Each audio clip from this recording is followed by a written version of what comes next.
जो बच्चे कॉमर्स नहीं हैं, अदर सब्जेक्ट्स हैं, वो भी आसानी से टैली को सीख सकें, इसलिए हम आपको जनरल एंट्री भी सिखा देते हैं। हम एंट्री करना भी सिखाएंगे, एंट्री बोलना भी सिखाएंगे, और इसमें आपको आ जाएंगे। जो कॉमर्स से पहले से एंट्री पढ़ के सीख चुके हैं, तो वो भी एंट्री इतनी जल्दी नहीं बोल पाएंगे जितनी जल्दी सभी लोग बोल लेंगे क्लास जाने के बाद। अभी जैसे कक्षा 11 में एंट्री पढ़ते हैं बच्चे कॉमर्स में, लेकिन जिन बच्चों ने कक्षा 11 में सही से क्लास नहीं ले पाई थी या उस समय नहीं थी, उतने चीज़ एंट्री नहीं सीखी, तो अब आप लोग अच्छे से सीख जाएंगे।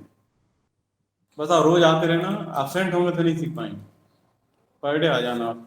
सबसे पहले अपन समझेंगे अकाउंटिंग की कुछ चीज़ों के बारे में। अभी कुछ बच्चे जो क्योंकि अदर सब्जेक्ट के हैं, उनको अकाउंटिंग के बारे में बिल्कुल भी ज्ञान नहीं है, तो उन अकाउंटिंग के कुछ वर्ड या कुछ शब्द में जिनमें वो कंफ्यूज होंगे बार बार, हम उनको वो सब बता देते हैं। सबसे पहले तो हम जब भी कोई बिजनेस स्टार्ट करते हैं, जहाँ भी आप जॉब करेंगे, वो बिजनेस हो सकता है कि नया हो या पहले से चल रहा हो। दोनों ही कंडीशनों में एक शब्द है कैपिटल, ये आप नहीं समझते होंगे। तो कैपिटल मतलब क्या होता है? ये वो पूंजी होती है जो व्यापारी अपने घर से अपने व्यापार में ले जाकर लगाता है। तो जो जब व्यापारी अपने घर से जो रुपए व्यापार में लगाएगा, चाहे रुपए लगाए, फर्नीचर, बिल्डिंग, वो कुछ भी लगा सकता है। जो कुछ भी अपने व्यापार में लाकर लगा रहा है, वो अपने व्यापार को चलाने के लिए वो घर से लाकर लगा रहा है, तब वो कैपिटल अर्थात पूंजी कहलाएगी। अगर लोन लेकर लगा रहा है, बैंक से कर्ज ले रहा है, तो वो लोन कहलाएगा।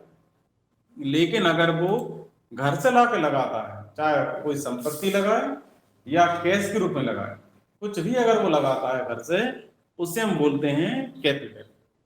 हिंदी में आप इसे बोलते हैं पूंजी। अब ये कैपिटल व्यापारी व्यापार स्टार्ट करते समय तो लगाता ही है, लेकिन समय समय पर बीच में जब व्यापार चल रहा है और उसे लगता है कि मुझे व्यापार को और बढ़ाना है, तो व्यापार को बढ़ाने के लिए व्यापारी बीच में भी घर से पूंजी लाकर लगा सकता है। या फिर व्यापार जब लॉस में जा रहा है, उसे लॉस में जाने से या बंद होने से बचाने के लिए व्यापारी घर से पूंजी लाकर लगा रहा है बीच में। तो पूंजी बीच में भी लगाई जा सकती है। तो जब भी व्यापारी अपने घर से कुछ अमाउंट लाकर व्यापार में लगाता है, उसे आप बोलते हैं कैपिटल। ठीक है।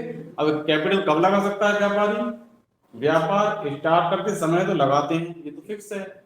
लेकिन व्यापार स्टार्ट करने के बाद जब व्यापार चल रहा है, तो बीच में अगर आवश्यकता होती है, व्यापार को बढ़ाना है, तो उसके लिए भी पूंजी बीच में लगा सकते हैं, कैपिटल लगा सकते हैं। और अगर व्यापार लॉस में जा रहा है, तो लॉस से बचाने के लिए भी कैपिटल लगा सकते हैं। मतलब बीच में भी लग सकती है कैपिटल, ये नहीं शुरू में लगी, बीच में भी लग सकती है। तो ये तो हो गया कैपिटल, ठीक है, जो आप बीच में लगाते हैं। इसके बाद अगला क्या होता है?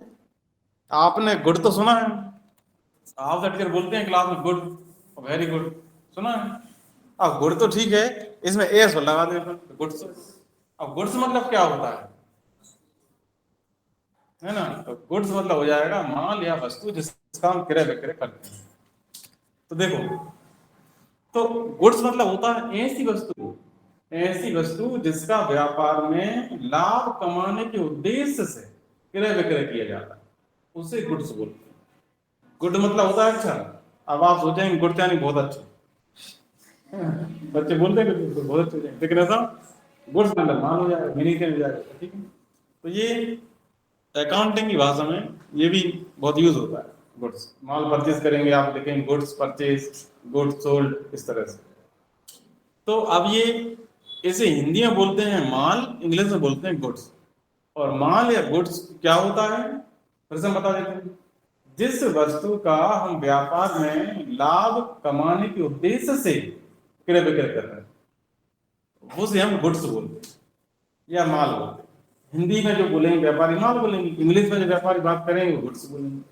जब आप किसी दुकान पर जाते हैं और आप उनसे कहते हैं, मान लें कि आप गए कपड़े की दुकान पर, आप बोलेंगे ये कपड़ा दिखाओ, अच्छा नहीं है, दूसरा दिखाओ, फिर तीसरा दिखाओ, फिर 60 दिखा देंगे, आप कोई सा अच्छा नहीं। तो क्या एक काम करना, आप 10 दिन बाद आना, नया माल आने वाला है, बोलते हैं। तो आप कपड़े कपड़े बोल रहे थे यहाँ तक, लेकिन उसने एंड क्या बोल दिया कि नया माल आने वाला है। तो समझ जाएंगे नया माल है नहीं, कपड़े आ रहे हैं ऐसा।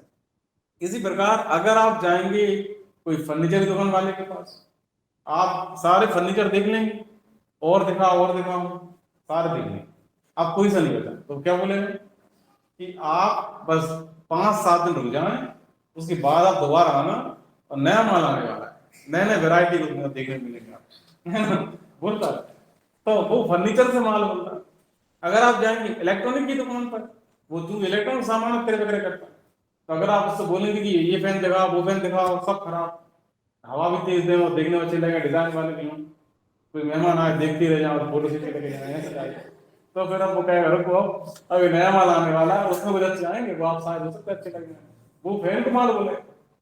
लेकिन जब आप किसी कपड़े की दुकान पर गए हुए हैं, तो वहां पर अचानक आप कहें बहुत गर्मी लग रही है, तो दुकान वाला क्या बोलेगा अपने कर्मचारी से, जाओ फैन ऑन कर दो।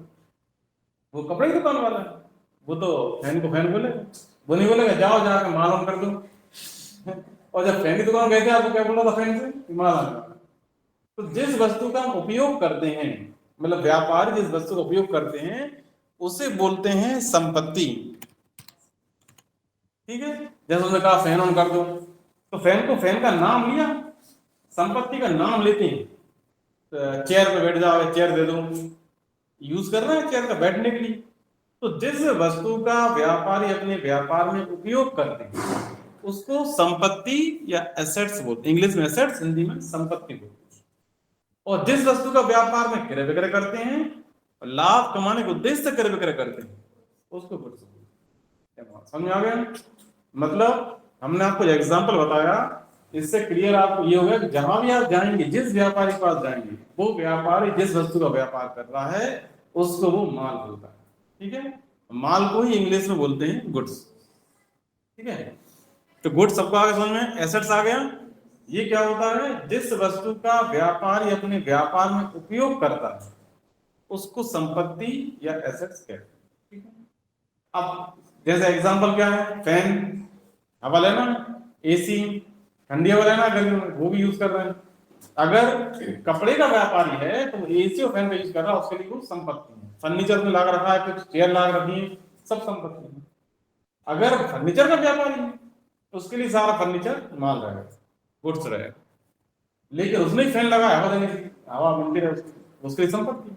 जिस चेयर पर बैठ रहा है, दुकान है फर्नीचर की, लेकिन जिस चेयर पर बैठ रहा है उसको कभी नहीं बोलेगा माल ना, माल किसका ना, बैठ गया या माल का चला गया, उसको चेयर ही बोलेगा, उसको उपयोग कर रहा है।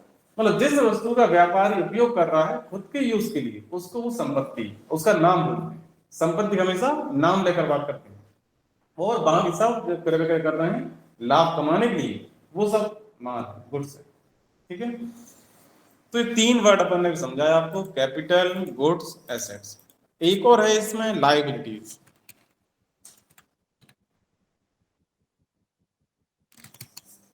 देखो लायबिलिटीज क्या होता है, ये दायित्व होते हैं।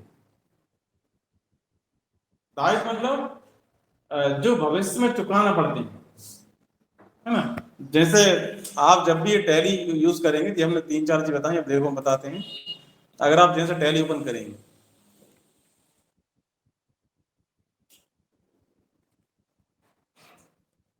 और आप जैसे माना है कोई कंपनी आपकी पहले से बनी हुई, अपन ओपन कर लेते हैं पहले, फिर अपन कल बनाना सीखेंगे, या फिर सीख लेते, टाइम है बनाना सीख लेते हैं, अब नई कंपनी बना भी लेते हैं। अभी आपने सिर्फ कितने वर्ड सीखे हैं? 4 सीखे हैं बस। आप 4 अब याद, ज्यादा सीखेंगे तो भूल जाएंगे। अभी आप 4 को याद रखना। कैपिटल, हम कल पूछेंगे आपसे, कैपिटल, गुड, एसेट्स और लायबिलिटीज। ठीक है, हम 2 बार बता देंगे, नहीं बता पाएंगे आप तो, लेकिन आप प्रयास करना कि आपको याद रहे, इससे पता लग जाए किसकी याद क्षमता कितनी तेज है। कुछ लोगों की क्षमता तेज होती है, एक बार में बहुत जल्दी याद कर लेते हैं, कुछ लोग 2-3 बार में याद कर पाते हैं। अपन, आप लोग घर पे ऐसे मत ना याद, घर का होमवर्क नहीं है ये तो आप यहीं पर सोच लिया आप लोगों ने। अब देखते हैं कल आप इसे कितना याद रख पाएंगे, कौन याद रख पाएंगे, अपन चेक करेंगे, इससे आप क्षमता याद हो जाए क्या, आप कितनी क्षमता कितनी तेज याद रखने की। तो कैपिटल मतलब क्या हो गया, व्यापारी घर से जो लाकर लगाएगा व्यापार में, वो कैपिटल है। चाहे वो नगद में लगाए या कोई संपत्ति लगाए या कोई माल लगाए, कुछ भी लगाए, वो सब कैपिटल है। गुड्स क्या है, वस्तु जिस मतलब व्यापार जिस वस्तु का अपने व्यापार में क्रय विक्रय करता है लाभ कमाने के उद्देश्य से, वो सब गुड्स है। एसेट्स क्या होता है,